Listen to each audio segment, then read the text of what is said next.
Tapi masalahnya kawan ni keluar-keluar lupa. Nah, hak tukang bancuh ayak ni lupa. Lupa bukan yang 3 hari tu, 7 tahun lupa. Nah, kira lupa ni kira hebat lah. Sebagian pandangan kata 12 tahun. Sebagian lagi kata lain daripada tu. Maksudnya lebih daripada 12 tahun.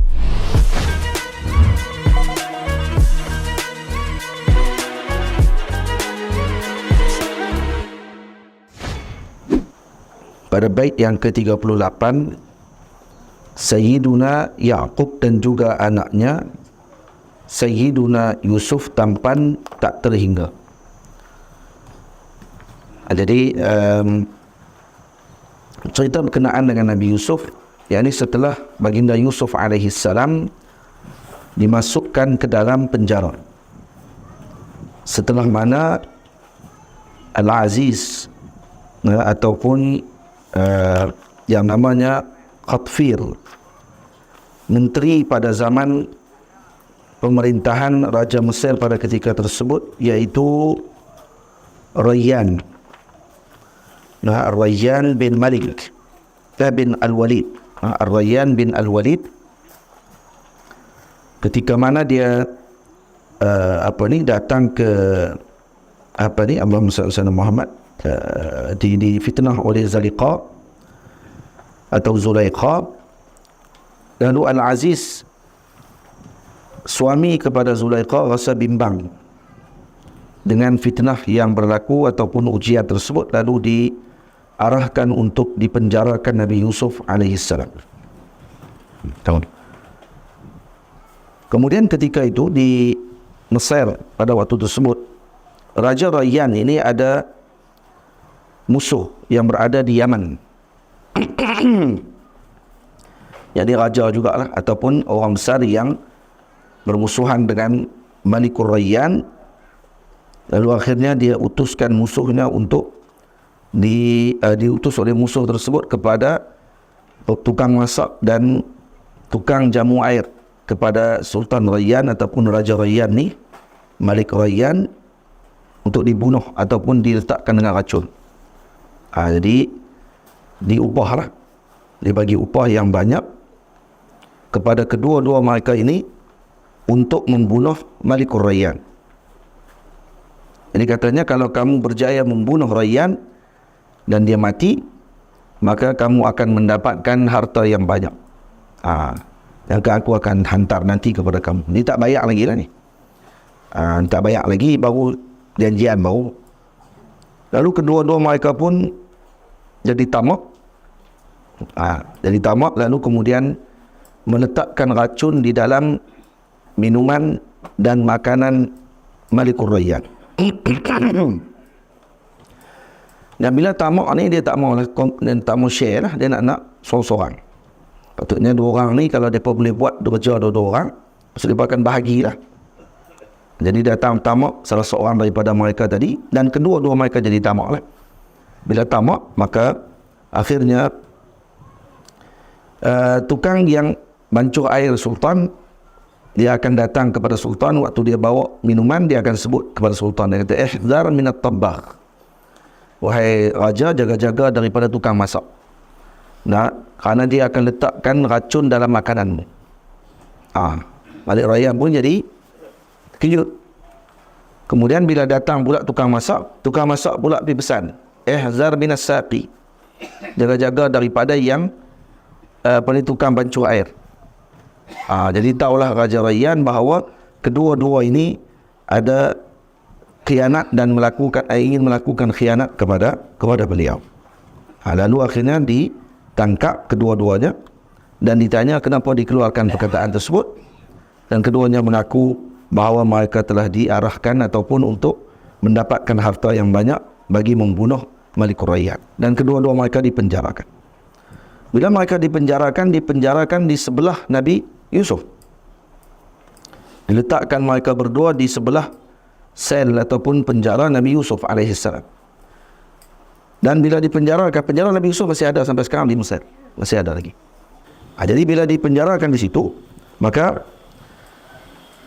satu malam dah ada baiklah dengan Nabi Yusuf, dah berkenalan dengan Nabi Yusuf. Jadi penjara dia pun ni bersebelahan. Lalu tukang bancuh air tadi mimpi. Dia kata, inni ra'aitu fil manami fi hadhihi al-lailati salasa tasatin min az-zahab. Dia kata, semalam saya mimpi. Dalam mimpi tersebut saya melihat ada 3 bekas emas, 3 talam emas. Dan bagi setiap talam tersebut unqudun minal ainab. Dan ada setiap talam tadi ada gugusan anggur. Wa ka'anni a'siru minal ainabi khamra wa asqihi al-malika marratan ba'da marrah. Kemudian seakan-akan saya memerah anggur tadi menjadikan arak, dan saya menjamu kepada raja dengan arak tersebut. Setiap talam tadi saya perah jadi arak, saya jamu kepada sultan. Dan kemudian fa ana ra'aitu fi manami, dan seorang lagi pula, dia kata yang tukang masak pula, tabbah, kata saya pun mimpi juga semalam, kata dia. Saya mimpi semalam ka'anna li salasata tananir mamlu'ah bin nar. Saya ada 3 tinir ataupun bekas belanga besar yang dipenuhi dengan api. Bukan tananir, bukan bekas belanga, dia lebih kurang macam oven besar tu, tananir yang dipenuhi dengan api. Wa ka'anni qabbaztu khamsa, dan seakan saya sedang masak roti. Wa wada'tuhu fi tabqin wa hamaltuhu ala ra'si, dan saya masak roti, kemudian saya ambil roti tadi, saya letak di atas bekah, kemudian saya letak atas kepala saya pun bau. Wa tayru ta'kulu minhu, dan burung pula terbang makan roti-roti tersebut. Roti-roti tadi dimakan oleh burung yang berterbangan. Dan wa kana as-saqi mu'minan sadiqan fi manamih, wa kana tabbakh kafiran kadhiban fi manamih mustahzi'an bi Yusuf alaihi salam. Ada 2 sifat yang datang bertanya ni. Saqi, tukang yang bancuh air ni, dia tanya kepada Nabi Yusuf dalam keadaan dia ni orang yang beriman, dan dia mempercayai kalam Nabi Yusuf alaihi salam. Manakala tabbakh, tukang masak ni pula, dia ada sedikit biadab dengan Nabi Yusuf. Dan kemudian dia tanya tu saja tanya, dia kata, dan dia tak cerita habis.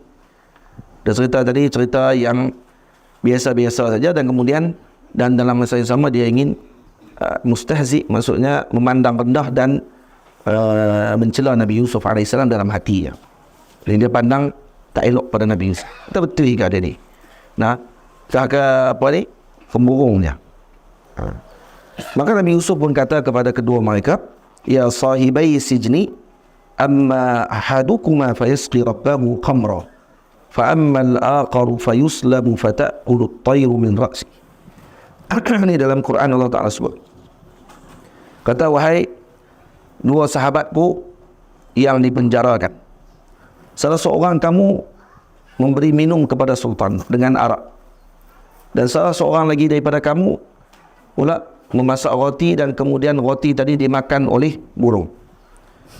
Jadi dalam sebahagian mengatakan, falamma sami'a at-tabbakh dzalika qala inni lam ara syai'an.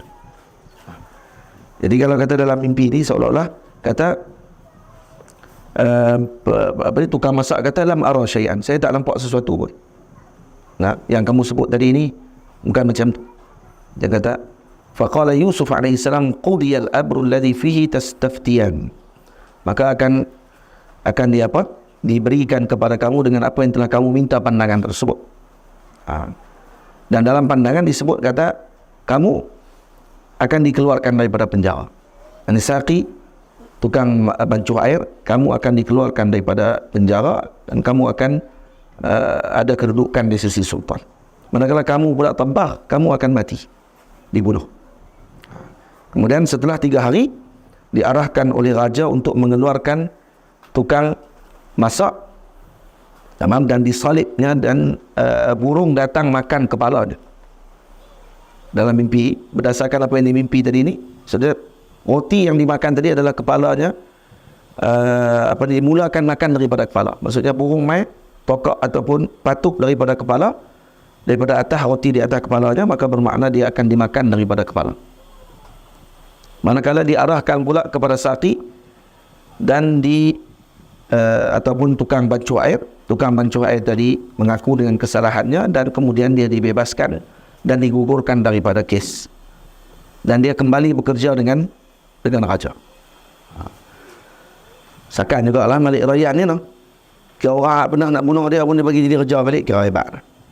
Kalau tidak, korangnya bagi lempak terus keluar, terus duduk dalam istana lah. Ni duduk dalam istana juga dan masih bekerja di istana beliau. Dan ketika keluar atau dikeluarkan tukang bancuh air tadi, maka Sayyidina Yusuf AS pesan kepada saudaranya tadi ataupun kepada kawannya tersebut, tukang bancuh air tadi, katanya uzkurni inda rabbik. Uzkurni inda rabbik maksudnya inda sayyidik, ay inda maulak, di sisi rajamu. Sebut aku dan ingat aku nanti. Cerita dekat dia bahawa aku ni adalah orang yang zalimi. Orang yang dizalimi. Kemudian bagi tahu kepada raja kamu, kata ada seorang dalam penjara yang dizalimi dalam penjara tersebut. Dia dipenjarakan bukan dengan dosa yang dia lakukan. Maksudnya Nabi Yusuf minta bagi tahu kepada raja dengan hal tersebut. Tapi masalahnya kawan ni keluar-keluar lupa. Nah, tukang bancuh air ni lupa. Lupa bukan yang 3 hari, 7 tahun lupa. Kira lupa ni kira hebat lah. Sebagian pandangan kata 12 tahun. Sebagian lagi kata lain daripada tu. Maksudnya lebih daripada 12 tahun. Ajaib nak ni kisah ni, Masya Allah. Dilupakan. Lupa tu. Pasal urusan Nabi Yusuf. Jadi ditambah lagi hukuman penjara kepada Nabi Yusuf sebanyak 7 tahun. Sebagian kata 12 tahun dipenjarakan. Sebagian kata lebih daripada tu. Jadi nak beritahu kata tak semua juga yang kena penjara mesti benar melakukan kesilapan tersebut. Boleh jadi difitnah, boleh jadi dikenakan dengan khianat oleh teman dan seumpama. Boleh jadi. Yang penting kita lakukan kerja kita, dan juga tidak selalu buruk sangka dengan siapa pun.